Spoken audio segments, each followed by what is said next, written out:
지금부터 오순절 후 6번째 주일 예배 하나님 앞에 올려드리도록 하겠습니다.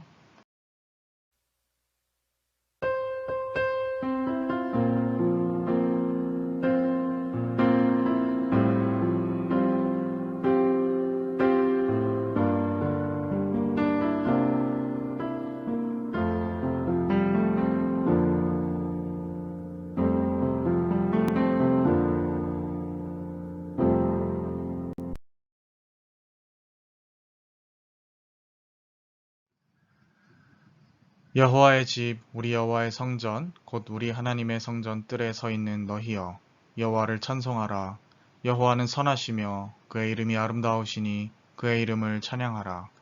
여호와께서 자기를 위하여 야곱 곧 이스라엘을 자기의 특별한 소유로 택하셨음이로다. 아멘. 하나님 아버지, 좋은 날을 허락하시고 함께 주님 전에 나와 예배할 수 있도록 인도하심을 감사드립니다. 예배하는 이 시간 온전히 저희의 모든 심령이 주님을 바라보게 하시고 세상의 근심과 염려 모든 것들 내어놓으며 우리의 주인 되신 하나님께 온전히 내어 맡기는 귀한 시간 될 수 있도록 인도하여 주옵소서. 말씀으로 저희를 깨닫게 하시며 저희들이 예배를 통하여 하나님을 더 깊이 알아가게 될 줄을 믿사오며 예수님의 이름으로 기원하옵나이다. 아멘.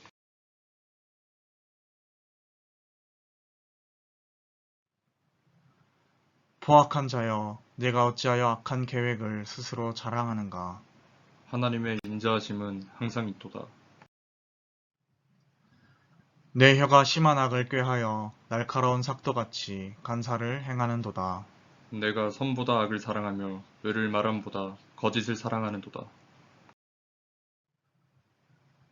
의인이 보고 두려워하며 또 그를 비웃어 말하기를 이 사람은 하나님을 자기 힘을 삼지 아니하고 오직 자기 재물의 풍부함을 의지하며 자기의 악으로 스스로 든든하게 하던 자라 하리로다. 그러나 나는 하나님의 집에 있는 푸른 감람나무 같으며 하나님의 인자하심을 영원히 의지하리로다. 주께서 이를 행하셨으므로 내가 영원히 주께 감사하고 주의 이름이 선하심으로 주의 성도 앞에서 내가 주의 이름을 사모하리이다.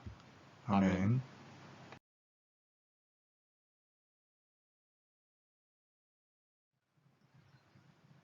자비의 하나님, 저희는 하나님을 떠나서는 한순간도 버틸 수 없는 연약한 존재입니다. 주님께서 베푸시는 은혜가 아니면 한 걸음도 앞으로 나갈 수가 없습니다. 이러한 사실을 머리로는 알고 있으나 행함으로는 하나님을 떠나 살고 있습니다. 주님께서는 불의를 용납하지 않는 분임을 알면서도 저희는 지난 한 주간 하나님을 두려워하지 않고 온갖 불의를 행하며 살았습니다. 주님의 사랑이 크심을 핑계 삼아서 죄악을 범하였으면서도 회개의 시간을 뒤로 미루었습니다. 나의 죄는 하나님께 용서받기를 바라면서도 다른 사람의 허물은 용납하지 않았습니다. 저희의 마음은 교만하여 하나님이 없이도 살 수 있노라 장담하며 살았습니다. 주여, 우리 안에 있는 이 모든 교만과 불신앙과 어리석음을 용서해 주옵소서. 예수님의 이름으로 이 고백의 기도를 드립니다. 아멘.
생명의 율례를 지켜 행하여 죄악을 범하지 아니하면 그가 반드시 살고 죽지 아니할지라. 그가 본래 범한 모든 죄가 기억되지 아니하리니 그가 반드시 살리라. 이는 정의와 공의를 행하였음이라. 아멘.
오늘 하나님께서 우리에게 주신 말씀은 누가복음 10장 38절에서부터 42절까지의 말씀입니다.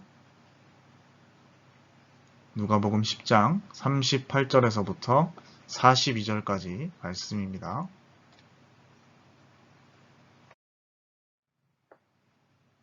한 절씩 하나님 말씀을 교독하도록 하겠습니다. 그들이 길 갈 때에 예수께서 한 마을에 들어가심에 마르다라 이름하는 한 여자가 자기 집으로 영접하더라. 그에게 마리아라 하는 동생이 있어 주의 발치에 앉아 그의 말씀을 듣더니 마르다는 준비하는 일이 많아 마음이 분주한지라. 예수께 나아가 이르되 주여 내 동생이 나 혼자 일하게 두는 것을 생각하지 아니하시나이까. 그를 명하사 나를 도와주라 하소서. 주께서 대답하여 이르시되 마르다야 마르다야 내가 많은 일로 염려하고 근심하나 몇 가지만 하든지 혹은 한 가지만이라도 족하니라. 마리아는 이 좋은 편을 택하였으니 빼앗기지 아니하리라 하시니라. 아멘. 네, 차별과 경계를 허무는 신앙이라는 제목으로 말씀 나누도록 하겠습니다. 네, 여러분 한 주간도 잘 지내셨습니까? 참 날씨가 무더워지고 비도 참 많이 오고 있는데요.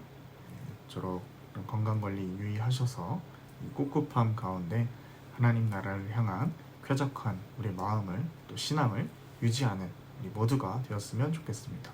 영육 간의 강건함 그것이 우리에게 있기를 바랍니다. 네, 오늘 우리가 함께 살펴본 말씀을 보면 마르다와 마리아 이야기를 다루고 있습니다.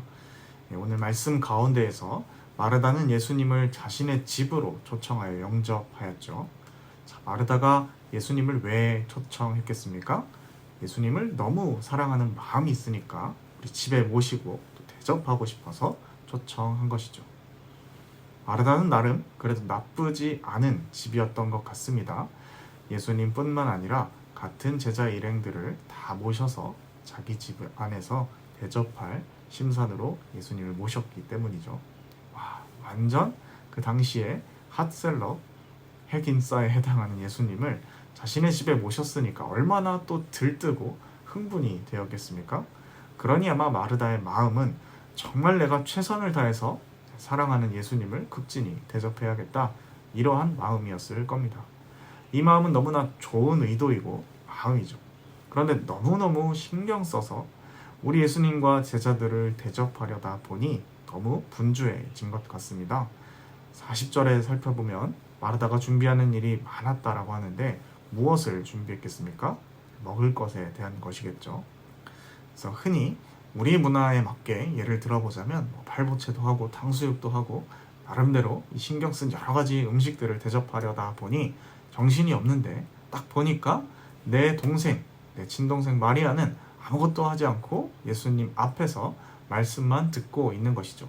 그래서 예수님께 이야기합니다. 정확히 어떤 느낌으로 예수님께 말을 드렸는지는 성경에 기록되어 있지 않기 때문에 모르지만 상상력을 가지고 발휘해서 생각을 해보자면 저는 마르다가 아주 막 분노하여서 말했을 것 같진 않고 애써 약간의 차오르는 분노를 억누르면서 왜 미용실에서 아줌마 거기 자르지 말라고 했을 텐데 이를 악물고 하는 그런 톤이 있지 않습니까? 그런 느낌으로 예수님 지금 저 혼자 바쁜 거 안 보이십니까? 저 좀 도와달라고 하시죠. 이렇게 이야기했지 않았을까라는 상상을 해보았습니다. 자, 그런데 잘 생각해 보면 마르다가 지금 왜 정신없이 분주한 것이었죠? 바로 예수님을 대접하기 위해서였죠. 왜 예수님을 대접하려고 한 것입니까? 내가 너무 사랑하는 분이니까 곁에서 모시고 싶은 마음 때문이죠. 그런데 지금 마르다는 어떻게 되어 있습니까? 처음 목적을 잃어버리게 되었죠. 너무 좋은 마음, 귀한 섬김, 예수님을 향한 사모함 때문에 예수님을 초청했는데 지금은 아이러니하게도 집안에서 예수님과 가장 먼 사이가 되었어요. 이것이 아이러니라는 것입니다.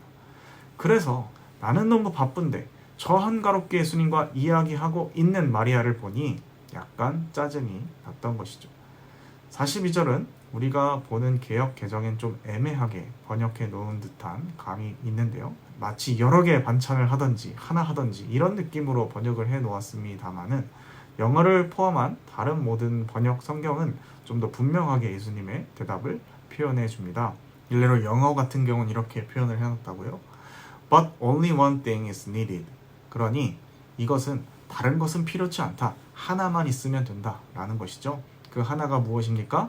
바로 마리아처럼 주님의 발치에 앉아 그의 말씀을 듣는 것. 예수님과 교제하고 대화하는 것이라는 것입니다. 하나님의 일은 하나님을 만나는데 방해 요소가 될 수 있다라는 것이죠. 우상도 될 수 있다. 하나님보다 하나님의 사역, 일이 더 중요하면 그것도 우상이다. 예배 준비보다 우선시 되어야 할 것은 예배다. 이런 메시지를 우리가 도출할 수 있을 것 같습니다. 아무리 좋은 교회 사역을 할지라도 혹은 봉사를 할지라도 이것이 우리로 하여금 하나님 그 자체를 바라보는 여유를 빼앗거나 더 많은 복잡한 마음과 스트레스와 짜증이 된다면 우리의 본질이 어디에 있는가 멈추어서 생각해 보아야 한다라는 메시지, 이렇게 읽을 수 있는 것이죠. 여기까지가 원래 제가 이 본문을 읽으면서 이해했던 메시지, 의도라고 생각을 합니다. 많은 설교들도 그래서 교회 봉사보다는 이 말씀을 듣는 것이 우선이다, 이렇게 결론이 나는 경우도 참 많이 있는 것 같습니다. 저도 그렇게 설교해왔고요. 그러나 계속해서 이 말씀을 연구하고 찾아보니까 이게 단순히 이런 말씀으로만 끝나는 것이 아니구나 라는 것을 알게 되었습니다. 과연 예수님은 이 말씀을 단순히 사역보다 하나님과 친해지는 것이 중요하다라는 말을 하기 위해서, 그 하나의 말만을 하기 위해서 오늘 말씀을 하신 걸까? 오늘 누가복음 말씀은 정말 그런 의도로만 기록된 것인가? 그것이 아니라는 것을 발견하게 됐다라는 것이죠. 자, 여러분, 사실 마르다가요, 예수님을 보고 약간 격양된 목소리로 내 동생이 나 혼자 일하게 내버려두는 건 좀 아니지 않습니까? 이렇게 물은 것은 어찌 보면 굉장히 정당하다라고도 할 수 있습니다. 왜냐하면 당시에 초대한 여주인이 손님을 대접하는 것은 당연한 의무이고 예의이기 때문이죠. 그런데 우리가 이 말씀을 제대로 이해하기 위해서는 이 직전 오늘 함께 읽은 말씀 전후 문맥을 좀 살펴볼 필요가 있습니다.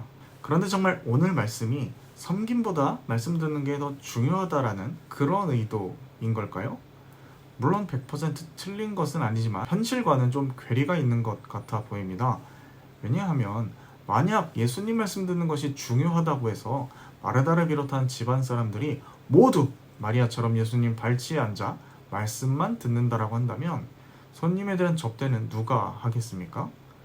오히려 말씀이 중요할수록 다른 사람들을 위해 누군가의 섬김도 같이 중요한 법이겠죠. 따라서 말씀 듣는 것이 중요하긴 해도 항상 그런 것은 아니다라는 것입니다. 우리는 그래서 이와 관련하여서 누가복음 10장 전체의 주제가 하나님 나라라는 사실을 기억할 필요가 있습니다. 이 누가복음 10장 초반부에서 예수님께서는 이 70인의 제자들을 유대 각지로 파송하시면서 그들에게 하나님 나라가 가까이 왔다, 전파하라, 그렇게 명하십니다. 그리고 제자들이 돌아왔을 때 예수님께서 그들에게 말씀하십니다. 내가 너희에게 말하노니 많은 선지자와 임금이 너희가 보는 바를 보고자 하였을 때 보지 못하였으며 너희가 듣는 바를 듣고자 하였을 때 듣지 못하였느니라. 이 말은 한마디로 하나님의 나라가 이 땅에 도래했다라는 것이죠. 그런데 우리가 지난주에 살펴본 것처럼 한 율법교사가 예수님의 말씀에 의심을 품고 영생, 곧 하나님 나라의 삶은 이 하나님과 이웃사랑이라는 것에 대해서 질문하고 또 예수님이 답변하시지 않았습니까? 선한 사마리아인 비유 기억하시죠? 강도 만나 죽어가는 한 이웃을 제사장도 피해가고 레위인도 피해갔다. 오직 사마리아인만 그를 보살펴 주었다. 누가 이 강도 만난 사람의 이웃인가? 너도 가서 이와 같이 하라. 이제 좀 기억이 좀 나시죠? 우리가 이 비유를 단지 이웃사랑이 중요합니다 라는 가르침으로만 볼 수 없는 것은 처음부터 이 비유가 누가 우리의 이웃인가? 바꿔 말하면 즉 누가 하나님의 백성인가? 라는 이 율법교사의 질문에 대해서 예수님이 답변을 하신 것이기 때문입니다. 자, 그럼 다시 오늘 말씀으로 돌아오세요. 마리아는 언니를 도와서 손님을 대접하는 일을 하기 전에 예수님의 발치에 앉아서 말씀을 들었습니다. 사실 이 발치에 앉아서 말씀을 들었다라는 것이 의외로 중요한 포인트인데요. 이것은 단순히 그녀가 말씀을 들을 때 그 현장을 묘사하기 위한 그것 이상의 의미가 담겨있기 때문에 그렇습니다. 당시 마르다는 자신과 마리아가 여성이기 때문에 마땅히 부엌에서 음식을 준비해야 한다라고 생각했을 겁니다. 하지만 마리아는 당시 사회의 통념을 깨고 여성으로서 어울리지 않게 부엌이 아닌 예수님의 발치에 앉아 있었다라는 것이죠. 발치에 앉는다라는 것은 당시 랍비에게 교육받는 제자들이 날마다 하는 관용적 표현이었습니다. 사도 바울은 자신이 과거 가말리엘의 문화에서 교육받았다 이런 표현을 사용하는데요. 여기서 문화라는 말이 발치라는 말과 같은 말입니다. 즉 바울은 랍비 가말리엘 스승의 발치에 앉아 가말리엘의 제자가 되었다라는 의미죠. 자, 여성으로서 누군가의 제자가 되어서 가르침을 하사받는다라는 것은요, 당시 사회에서는 상상도 할 수 없는 것이었습니다. 게다가 집에 초대를 받은 게스트가 집주인에게 섬김을 받는 것은 당시에 당연한 관례였고 권리였죠. 그러니 집주인은 초대한 게스트를 섬길 의무가 있는 것입니다. 자, 우리 빠르게 41절과 42절을 한번 살펴보시죠. 주께서 대답하여 이르시되 마르다야 마르다야 네가 많은 일로 염려하고 근심하나 몇 가지만 하든지 혹은 한 가지만이라도 족하니라. 마리아는 이 좋은 편을 택하였으니 빼앗기지 아니하니라 하시니라. 네, 이렇게 기록되어 있는데요. 예수님께서 41절과 42절에 마리아를 부드럽게 타이르시면서 한 가지만 해라 라고 하는 것은 곧 하나님 나라 안에서 우리의 이웃, 하나님의 백성을 따지는 경계 같은 것은 없다라는 말을 하고 계신 겁니다. 곧이어서 본인이 초대받은 게스트로서 집주인으로부터 대접받아야 할 권리를 어느 정도 포기하고 계신 그러한 말씀이기도 한 것이죠. 마르다야, 우리는 그렇게 융숭한 대접을 받지 않아도 되니까 마리아가 나의 제자가 되어서 가르침을 받을 기회를 허락해 주어라. 이런 말씀이 되는 것입니다. 단순히 섬김보다 말씀이 중요하고 봉사보다 하나님과 교제하는 것이 중요하다. 이런 의도로만 주님께서 말씀하신 것이 아니라 당시의 사람들이 그어놓은 문화적 편견과 경계를 허무는 그 작업을 주님께서 지금 하고 계신 겁니다. 이쯤 되면 왜 썸네일에 뭔가 이 벽을 허무는 이 그림을 사용했는지 이제 이해가 가시죠. 그렇게 본다면 오늘 말씀은 결코 봉사가 중요하냐, 말씀이 중요하냐 이러한 차원이 아니다라는 것입니다. 그보다 예수님의 하나님 나라 복음이 유대인과 사마리아인의 경계를 허문 것처럼 남성과 여성에 대한 차별의 벽을 허무는 그러한 차원인 것이죠. 당시 이미 예수님을 따르는 많은 여성들이 있었습니다. 하지만 아직 그들을 가리켜서 여제자다 라고 부르지는 않았습니다. 마테트리아라고 하는데요. 그렇게 부르진 않았다라는 것이죠. 그런데 오늘 본문 가운데서 마리아는 바로 그 여제자 마테트리아가 되어서 발치에서 예수님의 말씀을 들을 권리를 공동체로부터 획득한 것입니다. 그리고 예수님께서 그것을 공증해 주신 것입니다. 마리아는 이 좋은 편을 택하였으니 빼앗기지 아니하리라 라는 말이 바로 그것이죠. 나중에 사도행전 9장에 나오는 다비다라는 제자가 처음으로 여제자라는 말이 적용이 되는데요. 이후에 바울은 그가 개척한 여러 교회에 수많은 여성 리더십을 세웁니다. 루디아, 브리스길라, 베베, 유오디아, 순두계 같은 많은 제자들을 세웁니다. 그렇다라고 한다면 오늘 우리가 복음 안에서 과감하게 뛰어넘고 또 허물어야 할 경계선은 무엇이 있을까요? 세상 사람들이 그토록 교회를 두려워했던 이유는, 그리고 더 나아가 핍박한 이유는 세상이 세워놓는 수많은 경계선을 뛰어넘고 허무는 이 복음의 급진성 때문이었습니다. 교회는 너무 급진적이야. 이게 당시 사회가 초기 교회를 평가하던 말이었던 것이죠.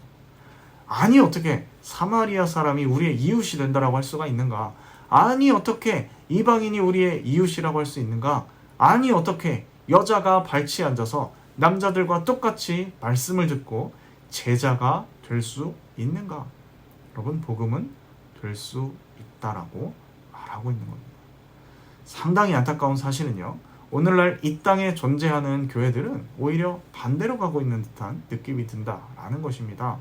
교회 안에서 오히려 온갖 계파들을 세우고 그 경계들을 세워가지고 오히려 세상은 야, 요새 트렌드는 그런 것이 아니야 라는 마인드로 그런 갈등을 없애가고 있는데, 교회는 거꾸로 이런 차별의 벽을 높이 세우는 것 같아 보이는 것이죠. 하나님 나라 복음의 급진성을 상실한 그런 교회라고 한다면 세상은 교회를 두려워할 필요가 없을 겁니다. 흔한 이익단체, 친목단체, 동아리 같은 것과 다를 바 없다라고 대신 우습게 여길 뿐인 것이죠. 오늘 말씀을 정리해 보고자 합니다. 오늘 말씀은 분명히 내가 무언가 일을 많이 벌리기 전에, 그것이 심지어 하나님을 위해서라고 하더라도 그것을 위해 노력하고 달려가기 전에 하나님 앞에 잠잠히 머무르는 것, 그것이 더 중요하다라고 말합니다. 그 메시지가 없진 않습니다. 여전히 중요한 메시지입니다. 그러나 오늘 말씀은 이 교훈에서 그치지 않고 하나님 나라 안에서, 예수 그리스도 안에서 더 이상의 차별과 계파와 경계들은 존재하지 않는다라고 외치고 있는 것이죠. 이것은 단순한 차별을 하느냐 하지 않느냐를 넘어서서 누구나 예수의 제자가 되기를 원한다면 될 수 있다. 그것을 막을 수 있는 것은 아무것도 없다라는 것이죠. 그 어떤 것도 복음 안에서 예수의 제자가 되는 것을 막을 수 없습니다. 만약 내가 예수님의 제자로서 삶을 살아가는 것보다 더 우선시되는 그 무엇이 여러분들 안에 감지가 되거들랑 여러분 과감히 그것을 걷어낼 수 있기를 바랍니다. 또 복음 안에서 예수의 제자가 되었다면 또 마르다의 자리에서 함께 다른 이들을 섬길 줄도 아는 우리가 되었으면 좋겠습니다. 이 마리아가 예수님 발치에 앉아 제자가 되었다라는 것, 그리고 예수님이 그 마리아를 사람들 앞에서 공증해 주신 것처럼 우리가 그것을 기억하며 차별의 벽을 높게 세우는 사람들이 아니라 주변에 예수의 제자가 되고자 하는 이들을 오히려 환영하고 함께 품는 그런 따뜻한 그런 공동체가 되었으면 좋겠습니다. 이렇게 기도하겠습니다. 하나님 아버지, 오늘 말씀을 통하여 마르다와 마리아의 이야기가 단순히 봉사보다 말씀 듣는 것이 중요하다라는 것을 넘어서는 이야기라는 것을 깨닫게 되었습니다. 우리 안에 하나님과 교제하고 주님의 제자가 되는 것보다 더 중요한 것은 아무것도 없다는 사실을 깨달으며 우리 안에 그러한 장애물들이 있다면 제거하기를 다짐합니다. 함께해 주셔서 그것들을 우리 삶 가운데서 솎아내게 하시고 또 여유가 없어서 예수의 제자가 될 수 없는 이들을 감지하고 찾아가 그들을 도와주며 함께 예수의 제자로서 성장할 수 있도록 서로 돕고 격려하는 그런 따사로운 공동체가 될 수 있도록 역사하여 주옵소서. 함께 하실 주 믿사오며 이 모든 말씀 예수님의 이름으로 기도드립니다. 아멘.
생명의 주님 자신을 주셨네.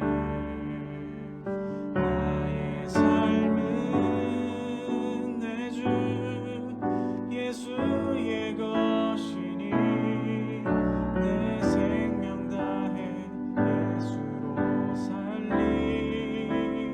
내 모든 것 내 주 예수의 것이니 내 전부 되신 예수로 살리.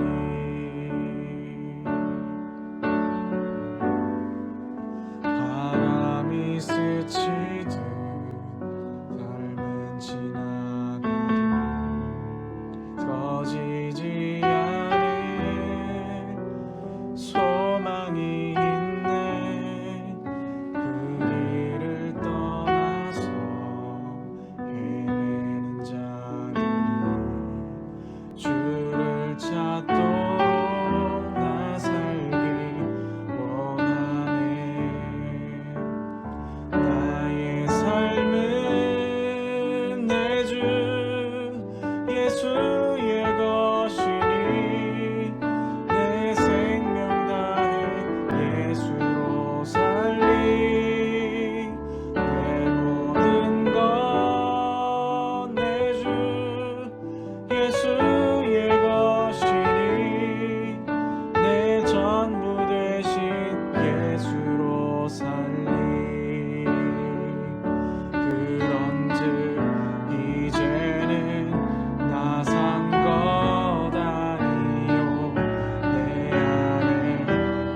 주 예수의 것이니 내 생명 다해 예수로 살리 내 모든 것 내 주 예수의 것이니 내 전부 되신 예수로 살리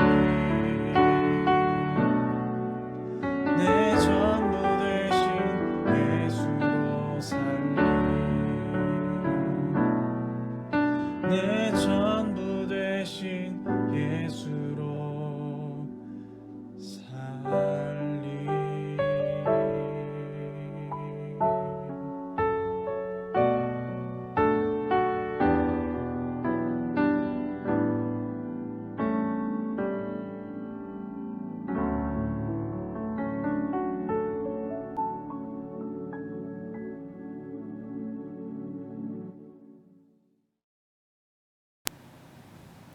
하나님 아버지, 오늘도 주님 전에 나와 주님의 이름을 높이고 찬양하며 귀한 말씀을 통해 깨닫게 하심을 인하여 감사드립니다. 저희들 이 시간 주님 앞에 저희의 작은 예물과 또 말씀 앞에 결단한 저희들의 삶을 주 앞에 기꺼이 바칩니다. 하나님 기뻐 받아주시고 우리의 결단과 또 우리의 작은 소유가 주님의 나라를 아름답게 확장시키고 하나님의 이름을 널리 알리는데 잘 쓰여질 수 있도록 인도하여 주옵소서. 저희들이 말씀을 들으면서 진정으로 예수의 제자가 되기를 원하는 자들을 적극적으로 지원하고 또 우리의 삶을 돌아보며 예수님과의 관계를 가로막는 장애물들을 치우기로 결단합니다. 그 결단했던 삶을 잘 우리 신앙의 여정 가운데 유지하게 하시고 성령의 인도를 따라 끝까지 승리하는 저희들 되게 하여 주옵소서. 함께 하실 줄 믿사오며 이 모든 말씀 예수님의 이름으로 기도드립니다. 아멘. 축도로 예배 마치도록 하겠습니다. 지금은 우리 구주 예수 그리스도의 은혜와 하나님 아버지 극진하신 사랑하심과 성령의 인도 역사 충만케 하심, 오늘 함께 말씀을 듣고 마리아의 그 마음, 예수님의 그 말씀의 의미를 정확히 이해하며 내 삶에서 하나님과 교제하고 가까워지는 것을 가장 우선순위로 여기며 또 우리 주변에 예수의 제자가 되고자 하는 이들을 열심히 지원하고 또 섬기기를 마음속에 다짐하는 주님의 백성들, 자녀들, 머리 위에 지금부터 영원까지 함께 없으기를 축원하옵나이다. 아멘.